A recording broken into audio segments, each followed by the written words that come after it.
Hey team, so today's topic in question was from Ivan. He is a RunDreamAchieve subscriber, has set numerous personal best following the RunDreamAchieve philosophy, and definitely I credit his work to dropping those new personal bests and nothing, and definitely not so much of what I've mentioned. I mean, the athletes have to put in the work. So today's topic is double threshold training. Okay, why is that something that you may want to start implementing in your training? I definitely advise athletes that are considering double threshold training to make sure that you first have built a strong foundation of aerobic mileage first. Okay, before starting any training program, give yourself at least 4 weeks of foundational, easy, relaxed mileage. Okay, and start doing strides, 5 to 6 100-meter strides twice per week during that base building phase of your training. Okay, it's very important to first do gentle, relaxed running so that you're building endurance, you're strengthening your tendons, your muscles, your ligaments, and not just jumping into fast track sessions, fartlek workouts, tempo runs, hill repetitions, because doing double threshold day training is highly tough on the body. Okay, you're doing maybe like a fartlek workout in the morning, and then maybe a repeat, 12 to 1600 400s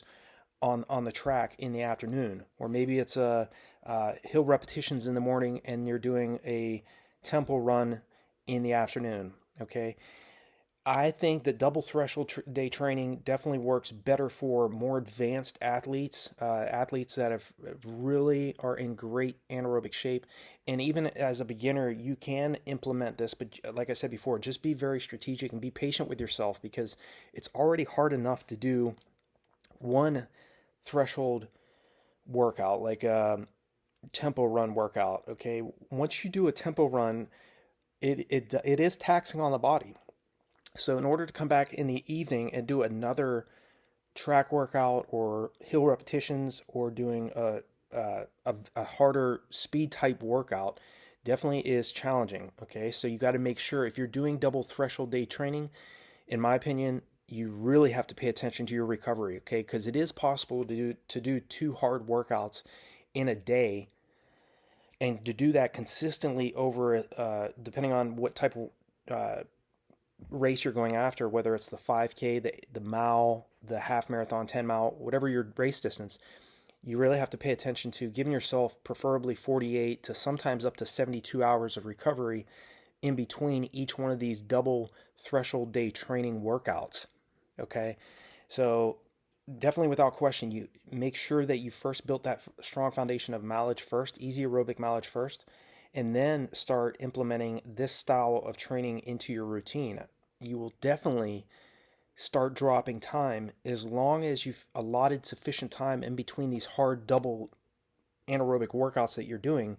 Uh, you've allotted sufficient time in between those hard workouts, okay? Because there's only so many times you can really push the body hard before you start seeing diminished returns on your time investment. Okay, we can never get our time back. Okay, so anything worth doing right is worth doing right the first time, if you can do it right the first time.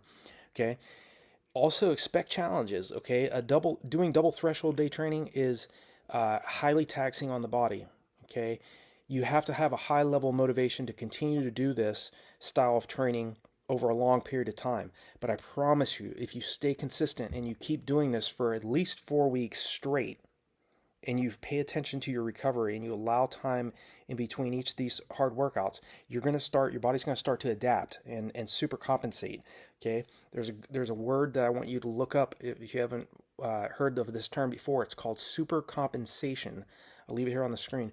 Super compensation basically states that immediately following a hard anaerobic workout, whether it's a track session or hill repetition, or you're doing a tempo run or a long fartlek workout, or a long hard run or a long easy run, our body bounces back around.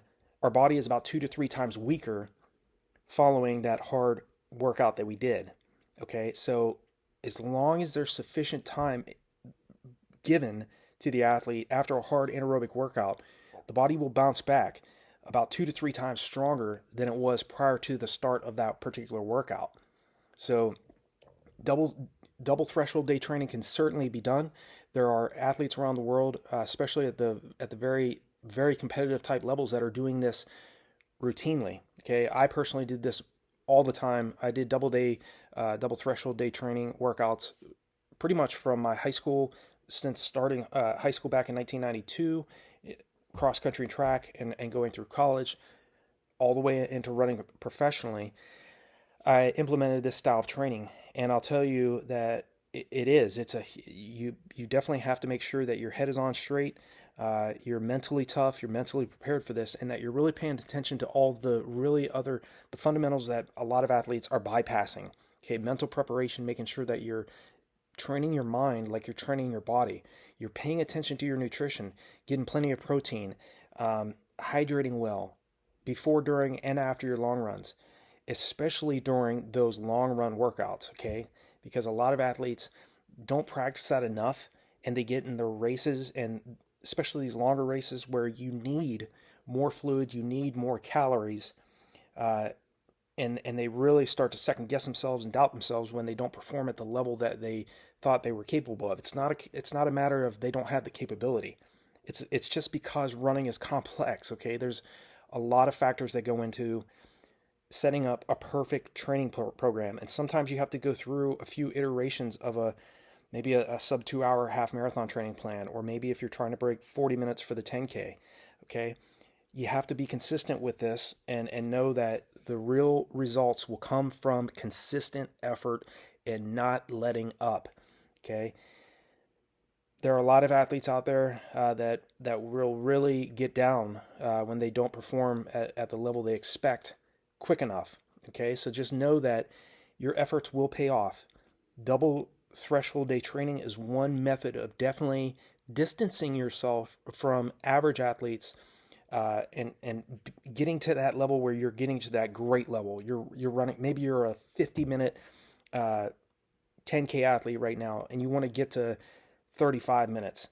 Okay, to drop that 15 minutes of time, you have to develop your speed. You have to train at least once per week at VO2 max effort. And sometimes you're going to have to do a double VO2 max workout throughout the week if you want to really jump in and drop significant amounts of time. But in all this I'm saying about training fast, you also have to make sure you're jogging on recovery days. Don't feel bad if you're running 2 to 3 minutes slower than goal race pace. Okay? You want to make sure that like a child or your grandma could run alongside you. Okay? Now I train with athletes that could break 2:10 for the marathon, athletes that could run under 5-minute mile pace for 26.2 miles, that would go out and run 8 to 9 minute mile pace on their easy days. So if those types of athletes at that level can slow down, then so can you and I. Okay, so proper recovery and allotting sufficient time between each one of your hard anaerobic workouts are going to aid you in being able to sustain doing double threshold day training.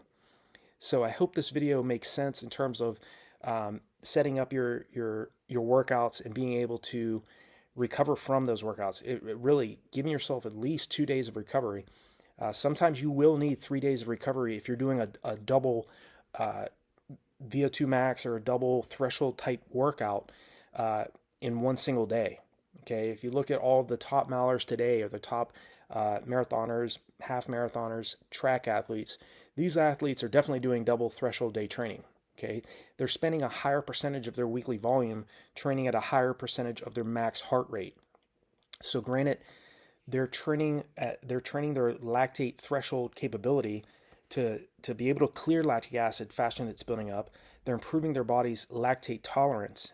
So that means that they can run for a longer period of time and not slow down, because again, they've trained at a much more aggressive pace, and they've also built an enormous amount of endurance from running easy, relaxed mileage as well. So it's a combination of running very fast and running very slow, so that again, you can adapt to the hard training you're doing.